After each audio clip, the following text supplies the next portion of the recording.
Welcome to the Dork-Bajir Chronicles, where an expert and a new expert read through K.A. Applegate's stunning sci-fi serial, Animorphs. Join us. Join us. Join us. Join us. Join us. Come on, get in here.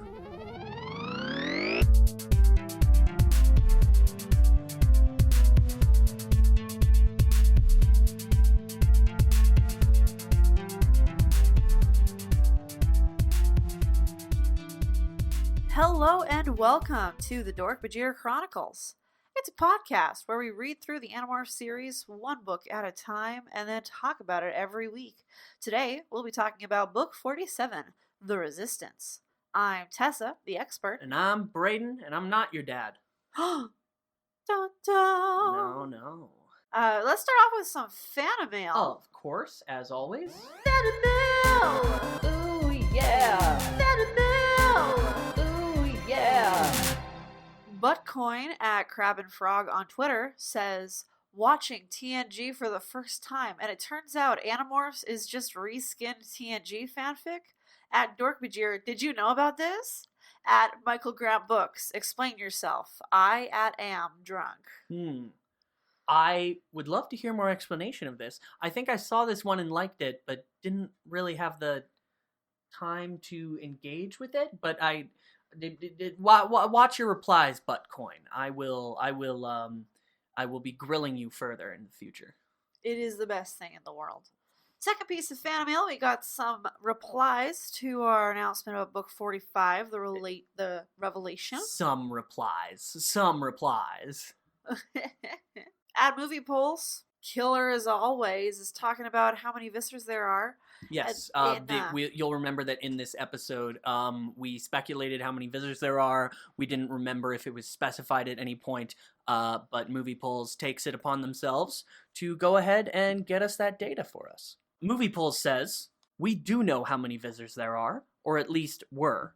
In the Andalite Chronicles, it was mentioned the Visor ranks go from 1 to 47, and after that is Sub-Visor. We never got into if they expanded beyond 47 by the time the Animorphs got their powers, though. Nice. Yeah. I love it. Our little fact checker. Braden, Yes. you are the one who's going to tell me about this very silly book. At least, okay, I did not read this one as much as a child, probably because the cover is terrible. It looked boring. I remembered it was kind of boring the first time I read it as a kid. Rereading it as an adult, I don't think I'd call it boring. It's fucking tragic, is what it is. It's a much slower book. It is actually two stories. We open up with Jake getting home late from a mission, and his mom tries to say to him, his mom doesn't try, she does say to him, go clean the basement, some people are coming in to renovate it tomorrow. So he starts doing that, but some shenanigans with the power out happens, and he ends up dropping a couple things, and he finds out that there is a box that was left to him by his grandpa G, who you will remember passed away in an earlier book. Book 31. Book 31. In fact, they say that in context. Oh, my grandpa G, who passed away during the events of book 31. No, I'm fucking with you. It's not even like in the dialogue. It's in one of those fourth wall breaks, the big italicized. So we find out that what has been left to Jake by his grandfather was a box of Civil War memorabilia, specifically the possessions of a man named Isaiah Fitzhenry, a man who ended up becoming a commander in some of the last days of a particular battle in the Civil War for a very important railroad crossing that was doomed to fall to the Confederacy.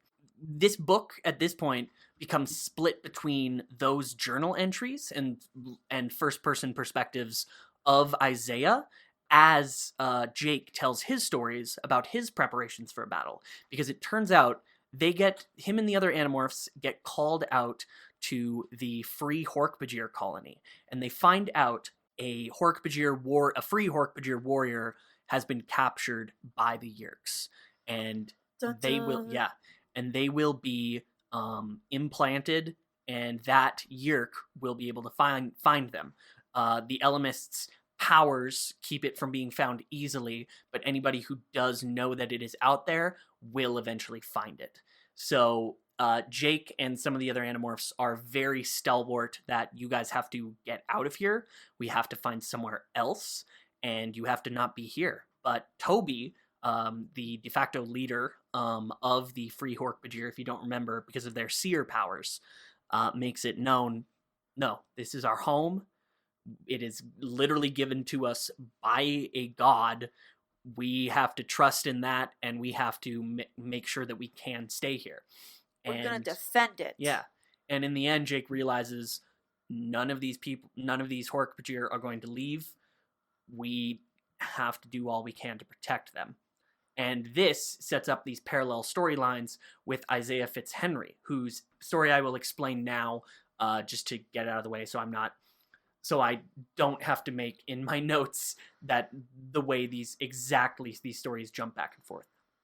Isaiah, at the age of 20, has been promoted to a commander of a very small, very weakened battalion that has just lost contact with the higher up command structure in the Union forces of the Civil War, and so realizes his standing orders have to be the last ones he got. He only has 25 men and learns from a Confederate soldier that they captured that the opposing commander, a man named Forrest, Commander Forrest, who has an infamous reputation of being a complete psychopath in the battlefield, especially to freed slaves, is coming with 500 men. And so he, at the same time, a small number of free slaves come out of the mountains and volunteer their service. But Isaiah realizes that this place, this town, They would never accept free slaves doing anything other than help dig trenches. yeah, There's one leader of the slaves who wants to fight. not just any leader of the slaves. His name is Jacob. Jacob. Yeah. Which sounds an awful lot like Jake. Hey, yo, Yeah, what? you I didn't- literally never made that connection. You didn't catch on? No, Oh, I've man. never made that connection. Yeah. That was I caught on about halfway through the story, and that was very interesting to me. Whoa. Yeah. Damn, Applegate. Yeah. Yeah, no, I've never got that. But Very eventually, yeah, after a lot oblivious. of people, there's a fun little bit where he is talking to some of the town's like more hoity-toity rich folk, and he's like, listen, we might have to arm these. They use the word Negro, but I don't know if that's appropriate for us to use. So I don't we're gonna say black people and just acknowledge that they did say Negro and just move on. Yeah, at this point he says we might have to arm these black people, and even the people whose town they are defending are like, what the fuck? No, you can't give them guns. We'll literally move into the army. Like the opposing army Yeah. who will kill us. Like if you do this. Like it's like, God, fuck. People are racist and they haven't changed, and it makes me so mad. Yeah. And for a small amount of time, Isaiah muses over the beauty of the food that's laid out before them by this guy's smoking hot wife, Sally. Oh my God, Isaiah is so hot for her. God, he just wants to fucking slam that taken pussy. And Isaiah, also a man who loves cinnamon buns. Yeah. Yeah. Hey, he's the axe of the group. He's the axe of the group. Very cute. Eventually, he realizes we cannot. It doesn't matter what everybody else in town says. This location is way too important.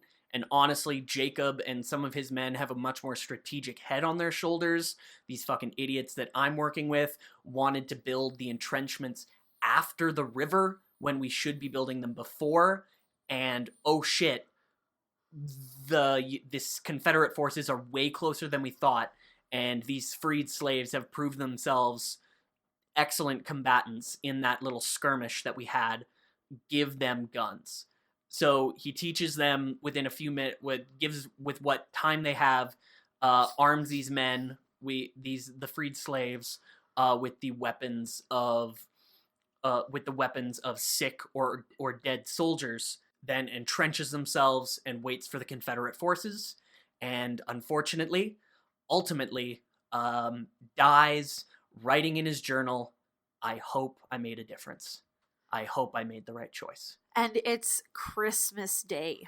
And It was Christmas Day. I don't know if you said this is a relative of Jake's. This Yeah, is the yeah, I diary opened was with that. given. Okay. I Yeah. couldn't remember that diary part, but yeah, that's the diary that he's writing in the diary that Jake's Yeah. reading about. I don't this think whole time. Jake isn't reading it throughout this story. I believe he only ends up picking it up and reading the final line in the last bit, but we get to experience it and the parallels between this story and what Jake ends up thinking about while preparing to defend the Free Dork-Bajir, because he goes through a number of similar experiences himself, having to like weigh the lives, weigh the importance of his cause against the lives of people who perhaps aren't 100% his to defend, as well as people who maybe are more his to defend.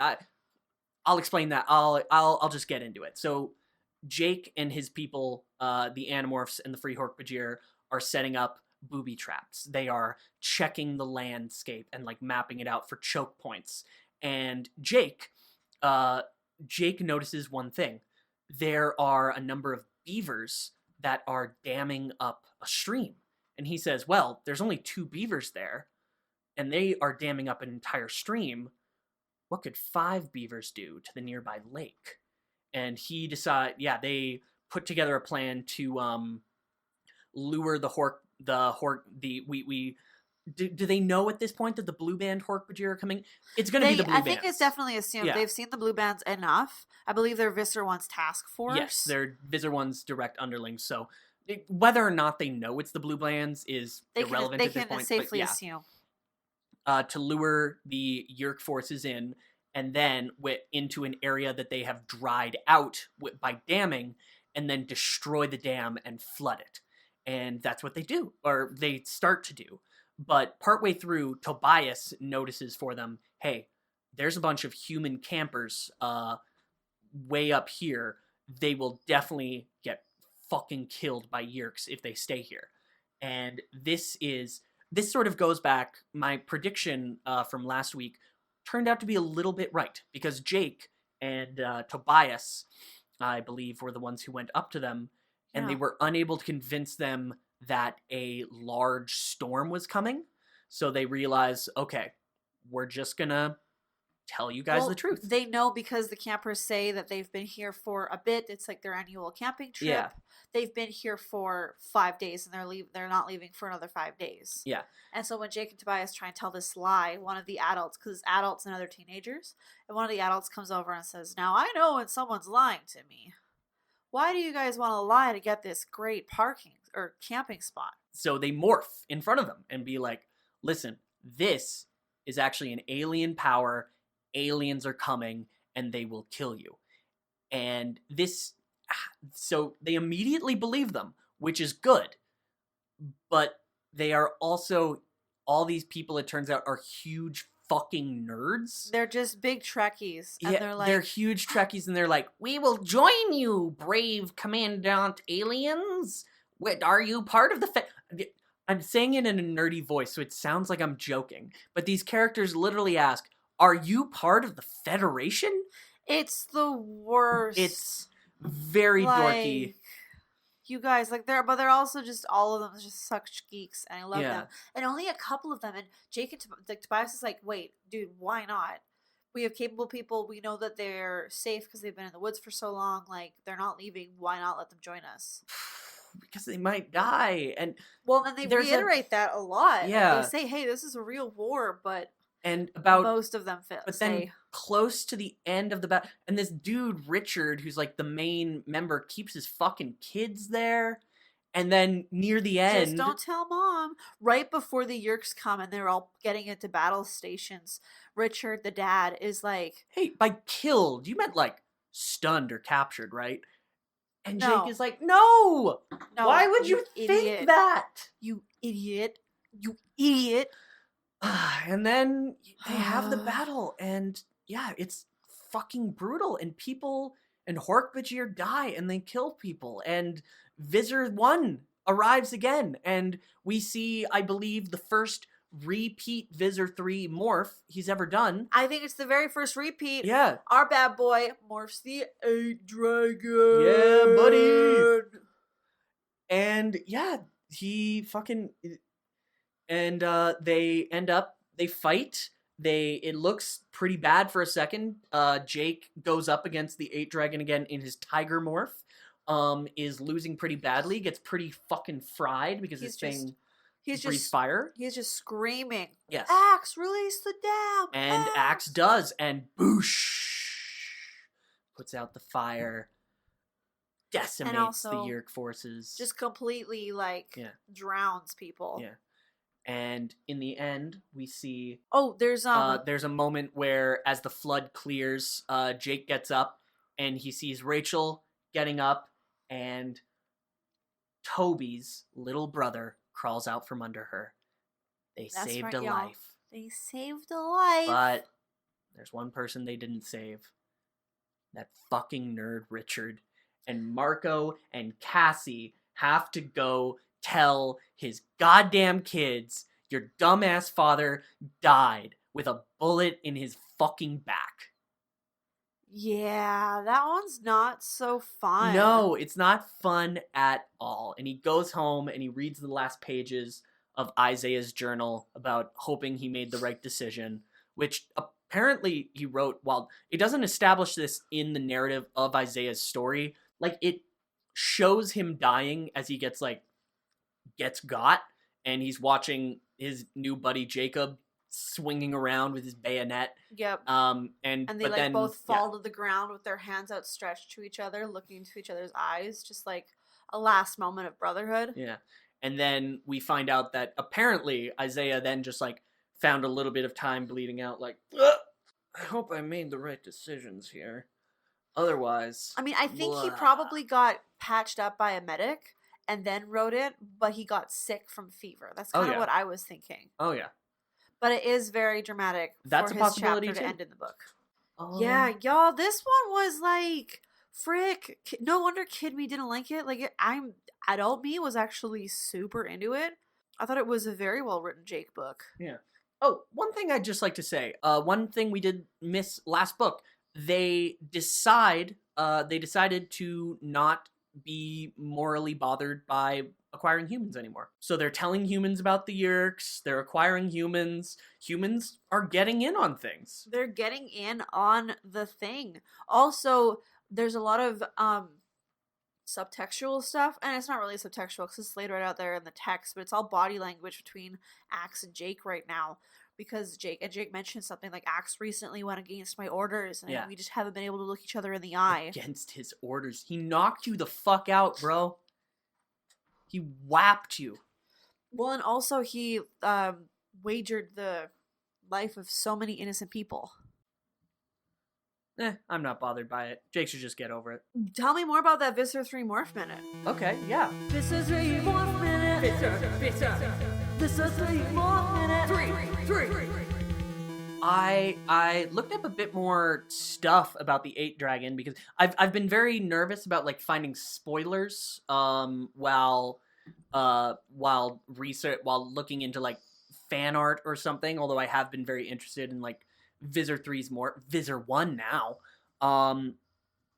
Yeah, and it was very interesting to see a repeat morph. I wonder if there is any logic behind Visser 1's morphs at any point, or if it was just a matter of if there have been some obvious ones, he morphs that can swim when they're in water. When they're in the water. Mm-hmm. But typically it is a brand new morph every encounter, almost like the writers wanted to give a good smorgasbord of cool aliens for the bad guys to morph into. Yeah. But now that you mention here, this one, he does this. I mean, the 8 dragon is the most powerful. Why wouldn't you do that every time? Well, there was also power is relative. This It's is very true, situational. depending on the situation. I think he's morphed like a giant golem before that just like threw boulders like a goddamn troll in Lord of the Rings. I think that would be pretty powerful in No, this one. you 'Cause he could you just know what rip would up- be the best morph, actually? It would be the Letterthack from the Hork-Bajir home world. First seen in book 11, The Forgotten. But it's originally something that the Arn created to keep the Hork-Bajir from going into Father Deep and investigating them Mhm. all. Did they ever get their hands? Have we established? Visser 3 got his Does he hands on have a a- Letterthack. Yeah, he yeah. morphed it in book 11. Okay. It's the great big tree with the open mouth. Referenced also in book 34, The Prophecy, where they go to the Hork-Bajir home planet for a little bit. Man, that was a Okay. wild book. But yeah, for as far as canon and themes of this story goes, it did seem very appropriate having Jake in his tiger morph against Visser 1 in the first morph they ever fought against each other. Yeah. Now here, coming up to the last legs of this, What I'm wondering, though, is why didn't they leave such a moment for the last fight? Maybe that would have been too on the nose. maybe, And it's more maybe. useful here because Isaiah is the one who, like, it was Isaiah's last battle. I so- think because this is in the first battle of the first book, here coming into this one, it feels like a new chapter almost. It this doesn't. is true. This Yep. is the first. This is again the first chapter of the end of the series. Of the end in of the many series. ways. Yeah, that makes Yeah. sense. They know about the Hork-Bajir, like, home valley. Yeah. They have been telling humans that they can morph. Like, Dis- sorry, the Yeerks yeah. know about the home valley, and Norse have been telling humans they can morph. Despite what some hackish filmmakers will tell you, not every story is precisely like poetry. Sometimes those reflections, those affectations happen out of rhythm, but they're still there. They're still important. Any more thoughts on the Civil War era parts of this book? I mean, I had to Google which one the good guys were. I was like, who was the Union? Are they what I'm thinking? I was very relieved when Jake said that his great ancestor's coat was blue, because that's something that a lot of people have fallen for in especially in like fiction around the 80s, 90s, that like, oh well, there were honorable Confederates. Nope. I was a little. If you the only honorable Confederate was one who dropped his coat and ran north and was like, they're there! They're out of fucking ways! I was a little. I mean, I didn't go through this book with that much of a comb or that hard of a critical thinking cap on, but I was a little uncomfortable with potential implications of these two stories running concurrently. Like, because the Hork-Bajir want to fight for their hometown when Jake thinks it's a problem, and the freed slaves want to fight for their lives now.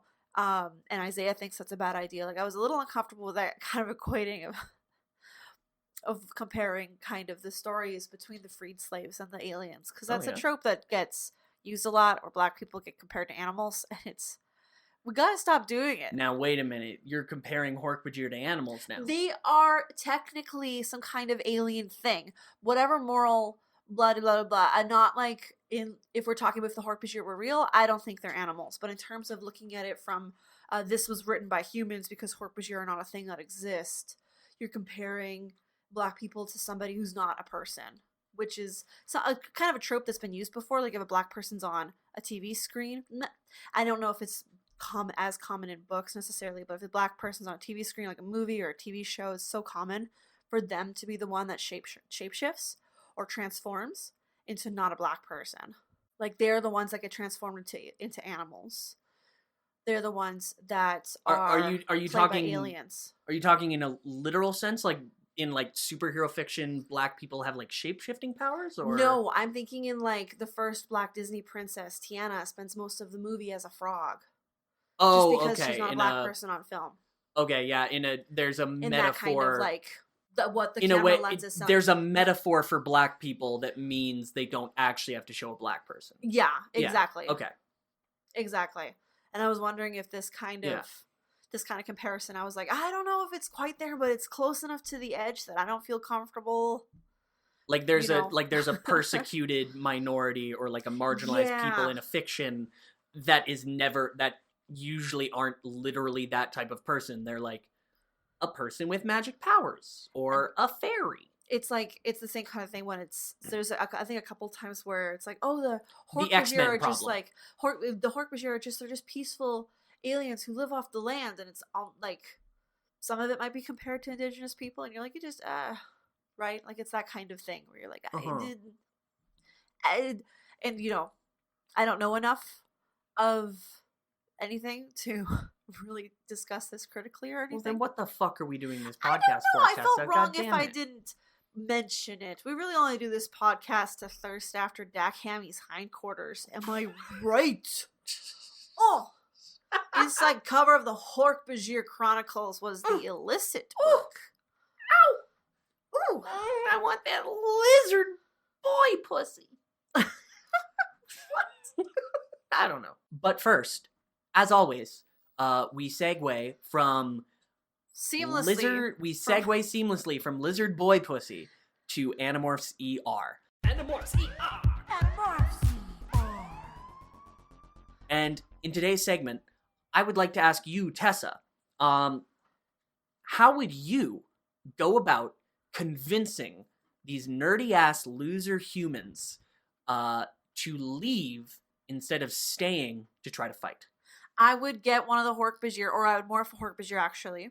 I'd come back and be like I'd leave. Let me go get an alien. I'd come back morphed as a Dork-Bajir, and I'd slash my own head open. Like what Hamee does in book 13 to prove that he's not a controller. Right. It's something that we know Dork-Bajir can survive, but it's extremely horrifying. So it's like, get out of here or I'm going to cut my head off. And they're like, no, we're not going to get out of here. And then I cut my head off. They're going to be bullshitting like crazy. I don't think he cut his head. He just sliced He his sliced brain it open, but it's still startling enough to normies, who, especially Trekkies who aren't really prepared for gore, to go like that hard, that fast. Like, you're doing 90 in a playground zone there. Like, you're just like, whoa! Okay. This is escalating the situation. Kids, let's get out of here. And then if that doesn't work, then you can start talking about the things that only Dork-Bajir are to know, and they'll definitely get the kids out of there, because that's sexual knowledge. You can't learn that on TV. Get out of here, or I'll tell you what only Dork-Bajir should know.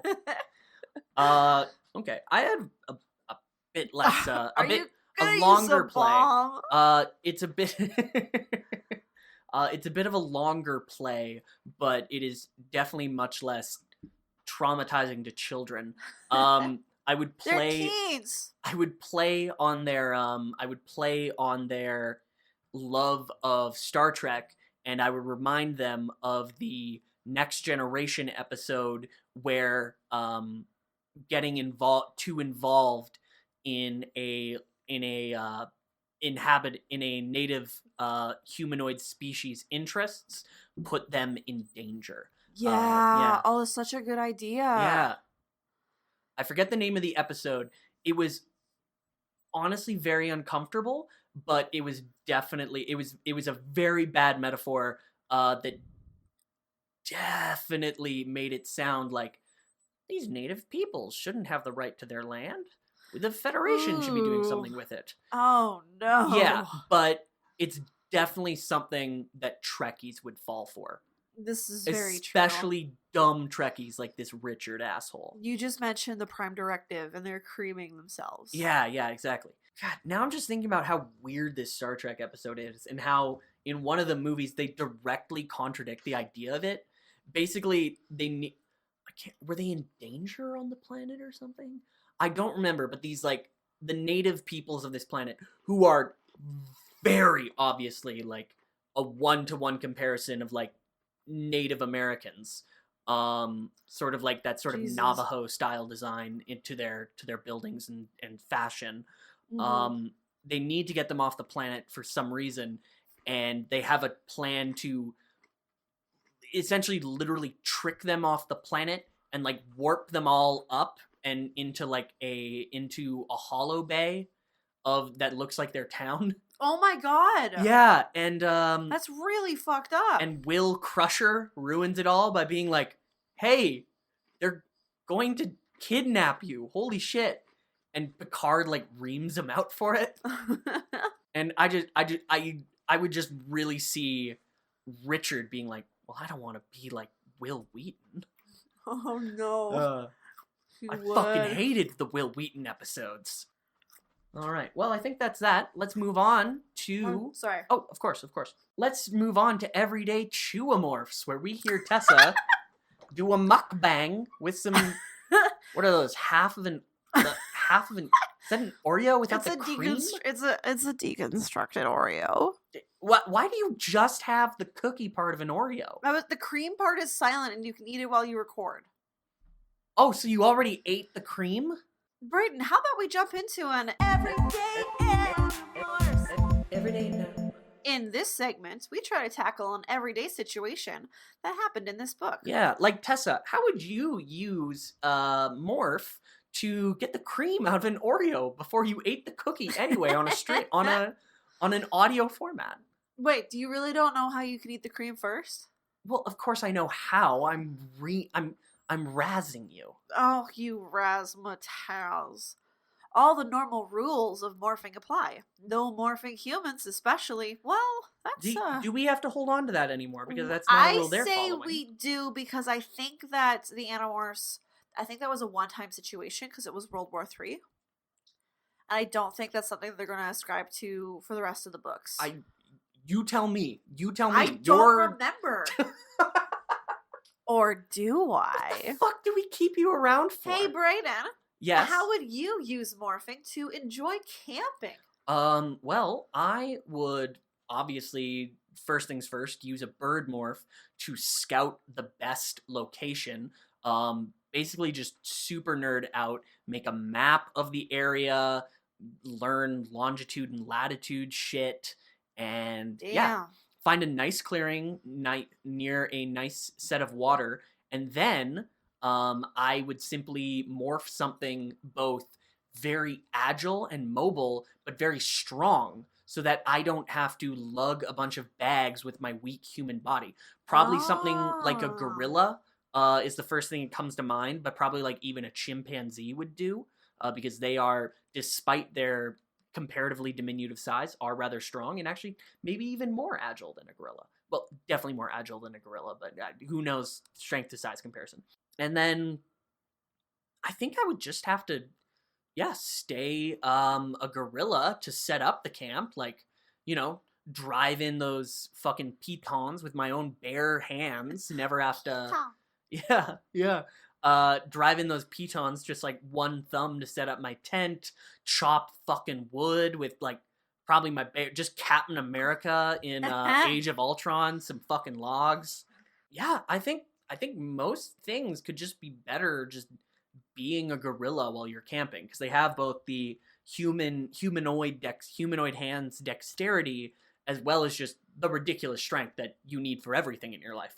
How about you, Tessa? Well, then that's it. And then you just be a human hanging out at camp? Yeah. Because then you still got to go camping. Well, you know what the best part about camping is? Is when you just buy yourself a hotel room and you sleep on a fucking bed. That's the best part. And so how I would enjoy camping is I would just like morph a wolf. Oh, no. Or a dog. And I just kind of live out in the woods like that. Run around. And then I just go home. For 2 hours at a time. 2 hours at a time, of course. I'm not going to not-flip myself for a camping trip. Like, I would love to do a camping trip with friends to see if I like it more that way, if it's all friends instead of family members who are making me tent out in the rain. So, your idea of the perfect camping trip is just completely avoid all the actual... It's like you day trip out into the woods and then you drive back home and go to sleep at your house. You can't get drunk as a wolf in the woods. You can't, grill some steaks with your boys. You can't... You could jump in the river, I guess. You can do that during the day. I think what has happened here is that we both fundamentally viewed this question differently. Oh yeah, it's our opinions of camping. You want to hack your brain to be able to experience those silly animal urges, while I want to use the form of the beast to modify my human experience. Sure. All right. Well, that was great. Let's go into. Wow. I don't know. I just got really. I feel like I'm in a class now. A class? With how thoughtful and profound you were about discussing why we want what we want. Well, I'm not high right now, I Tessa. don't want a fucking self-actualization course here. I didn't just hoot like 8 weeds. I did no such thing. Let's do a little bit of my life. I fucked that up so bad. My lizard boy pussy. My life. My morph. In this segment, we decide on what the best use of the main morph in this book would be in our own lives. Today featuring the noble beaver. The noble beaver. The noble beaver. The noble beaver. Tessa, Tessa, Tessa, Tessa, won't you bring us home by giving us your beautiful beaver answer? Okay. I can't say, that sounds something. With beaver being a metaphor for vagina, blah, blah, that sounded like I was asking you to do something horrifyingly sexual. Yeah, but like from the 70s. Like it sounded extra dated as well. I sounded like, that was a full-on, that's something like Hugh Hefner said to like yeah. a Playboy playmate who's just been there 2 days. So, pretty blondie, why don't you show us that beaver answer there? Like, it's gross. Okay. No, okay. You can't leave. What are you talking about? So, how I would use a beaver morph. They're beautiful creatures. They're on the Canadian nickel. Everything is wonderful about beavers. Beavers don't look like they would be good at carrying groceries, which is what I would do if I had animorph abilities. So instead, I think I would just make myself a happy little winter hut, and then I could just go and hang out in that if I'm outside when it's cold. Also, I'd love to just morph a beaver and then put on some overalls and waddle around just saying, gosh darn it. Because I think that would be cute almost on levels of what would you cute. say? Oh, gosh darn it. There's such a perfect fucking pun there, and you don't use it? Gosh darn it? I don't want to swear. What? You don't want to tell jokes on our fucking podcast? It's not a comedy podcast, Brayden. It's a very serious podcast. God damn it. God damn it is what you would say. Is that what you would say if you were a beaver? Yes. And we'd be the beaver odd couple? Also, we can't talk. We're beavers. Yeah, you can thought speak. The facade is broken, dude. We're absorbing humans and telling them about Dork-Bajir. We're learning about the Civil War. Everything that was right is now wrong. This is book in the 7s, and it's a Jake book instead of a Rachel book. What the fuck would I do with a beaver? God, Brayden, how do you save this? How would you kill Austin with a beaver? Oh, well, that's easy. Just, like, bite a tree until it breaks on top of his head. But moving on from, we're reaching the end of the series. I must learn to forgive Austin as the waters learned to bury the fires of the 8 dragon. I would definitely offer my services as a damming expert, because like I don't like a human who is freshly saved from a yerk. I don't forget all those memories of being a beaver and all of those instincts, all of those inlaid skills. You would have to actively think them while being a beaver so that Yeah. you would know them, because you don't just get them programmed into your brain. Yeah, Matrix exactly. style. And that's like being a beaver for 2 hours at a time for like a day. That's got to be worth at least like a year of engineering school, right? Depending on what year, but depending on what school, but yeah. That would be, imagine me coming out of the fucking woodwork, just Redacted. Braden somebody, podcaster extraordinaire, just suddenly revealing himself to the world like, oh yeah, I also know how to build dams really well. And I could probably get into an engineering school just on that and be able to sell myself as Wunderkin dam engineer extraordinaire. I could probably get in free. And you know what? With a job like that, you make damn good money. Thank you. Hell yes. Our friends at home have Yeah. said a couple of things. Fake News Vinny Chan at HadGDP on Twitter says, I would thought scream at random people, damn that's good, for an hour and 55 minutes. Then spend my last 5 minutes contemplating going over the limit. Oh my god. So many people just want to tell damn jokes. This is heaven. This is very good. This is what you do with power. Humanity is good now, everybody. All-Star Sniper 32 at All-Star Sniper 32 on Twitter says, learn how to do wood sculpting as a beaver, then have my real self find me so that I could make money from the wood sculpts. Okay, here's a similar one, but one that I think is a little more practical. Jess Goodwin at the Jess Goodwin. Sorry, Jess Goodwin. I'd make my own furniture, which is, yeah. Wow, That's fuck. very cool. Why didn't either of us think of that? We just I don't immediately know. thought of puns and going to school. Ash Slaughter has similar to Jess Goodwin and Zomagod Terry on Twitter. Firewood processing on camping trips. Like, you'd be able to break down logs faster than Captain America can in Age of Ultron. Pretty fast. I'd like to stick. Well, I think a gorilla would be much better at that. Maybe a team effort between a beaver and a gorilla, but yeah. Blake Brinkley has got this huge grift that is many tweets long. It's beautiful. Hashtag foolproof. Holy fuck, that's You can 5 come fucking tweets, read son. it for yourself on I'll pin this tweet and have it pinned on our profile for a bit, and you can read his responses. And they're so good. It's very, very good job, everybody. Are we gonna read this? Do you want to read it out? Yes. Okay. I will do it in character voice, Oh, as good I always God. imagined Blake Brinkley to sound. Oh, I shall set up a grift in a charming small town that's on everyone's tourism/B&B bucket list.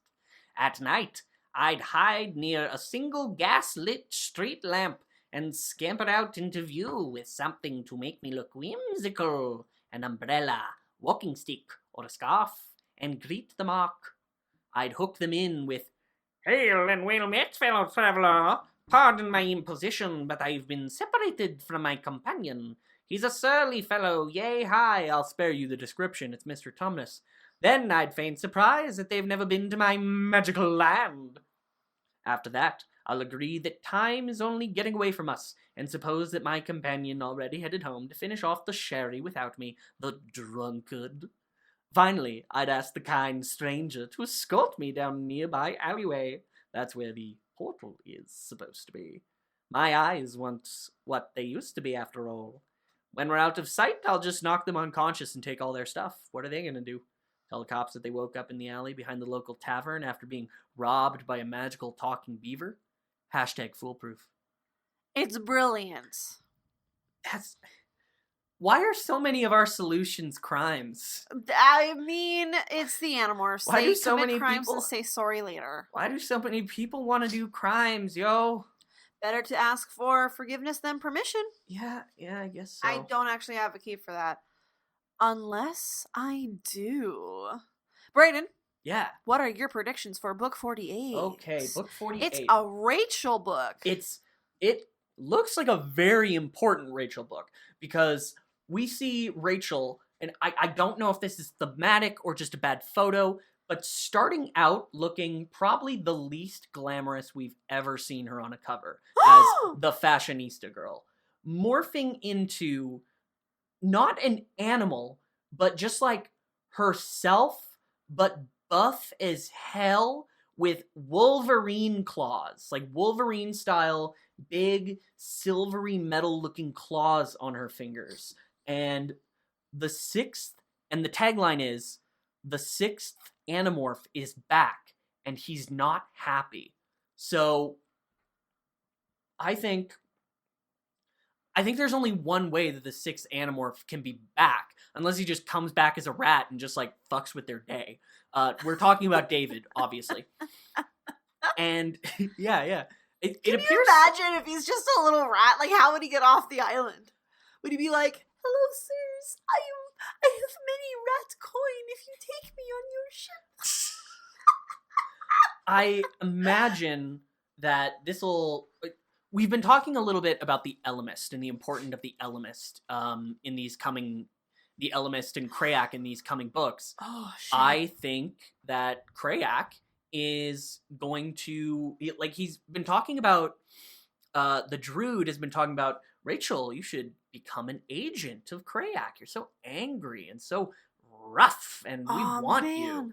So what if the Drode, sorry, it's the Drode. The Drode? The Drode is in this one? Yeah. It's a word that means obviously. wild card, Brayden. How could you not remember it? Sure, buddy. Sure it does. And I think that the Drode is going to be like, hey, Rachel, actually, we realized we have magical powers and a much angrier dude over here. I can't believe we forgot we have magic powers. Yeah, but I can't believe anyway. A much angrier dude over here, and he's like, shit, he's trapped as a rat. What are we going to do? Right, magic. We're going to do magic on that. Do magic. The Elemist did it, so we're going to do it.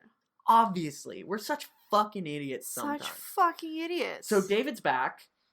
I don't know what so one of two things could be happening on this cover. Either which I don't believe is something that's happening on any of the other books coming up to the end. I haven't really double checked that much, but either what's happening on this cover is we are starting to see maybe just Rachel, maybe some people in the future are going to start using morphing more creatively. Maybe she's like hybridizing herself to have like the musculature of the bear and the big claws of the bear. The bear. One thing we didn't really talk about, sorry, just kind of on this point. Right. This book, 47, Tobias and Jake are able to morph jeans and t-shirts. Oh, they talk about right. being able to do that. Yeah. That it's something they practice, good thing we've practiced enough. I mean, it's been 3 years since the start of the war. So now they're able to morph jeans and t-shirts, which is very interesting. So that would make sense if it's a continuation of their powers. Yes. Yeah, so it would be interesting. It will be interesting to see whether this is a creative use of morphing powers or maybe something else.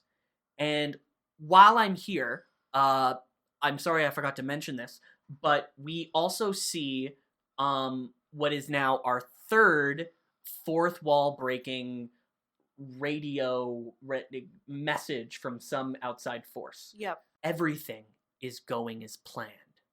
Soon, you will all be ours. That's at the very end of book 47, hey? No, it's actually sort of in the middle. Oh, it's the one in the middle that we talked about? Did we talk? I feel like we didn't talk about that one. Or did we? I don't know. Maybe I slipped into a different timeline where we didn't. Very interesting. But yes, previously, all of these sayings have been at the ends and beginnings of books. No, the last one was also in the middle. The last one was also in the middle? That's Yes. what I got confused by. The last one was in the middle, so this one's in the middle. Mm-hmm. Okay. Never mind. But it's very creepy, and it's very similar to what the last book has had, and the book before that has had, and I don't like it, and I want them to stop. So friends, just a little bit of housekeeping news. Next week, December 30th, we are not going to have an episode. We will start Yes. back up the following week, January 6th, I want to say. That sounds about right. 5th? Let me look. January 6th, we'll be back with book 48. Until then, if you want to fill that little void in your heart, you can find more of our stuff on Twitter, Tumblr, Instagram, or Facebook. Make sure to subscribe on iTunes or wherever you find your podcasts. Or, hey, wait, is iTunes still a thing? I thought I heard they got rid of that. Is it Apple Podcast now? No, it might be. Well, make sure to subscribe wherever you get your podcasts, or else you know by now. You know iTunes what will I'll come back. do to you. They'll make you go back to iTunes. They'll still lock it up, but they'll put you in there like the cask of Amontillado. What a crummy app. My name, I am Tessa, the expert. And I'm Brayden, and I'm not so much a newbie anymore. No, Have I told that joke already? I don't think so. All right. You're becoming a new band. It's like a new man.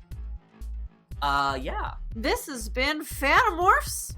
The The Dork-Bajir Bajir Chronicles. This has been Nothing but good jokes here. This has been Phantomorphs, the Beaver Bajir Chronicles. Nothing but puns and beaver jokes. Nothing but beeves and puns.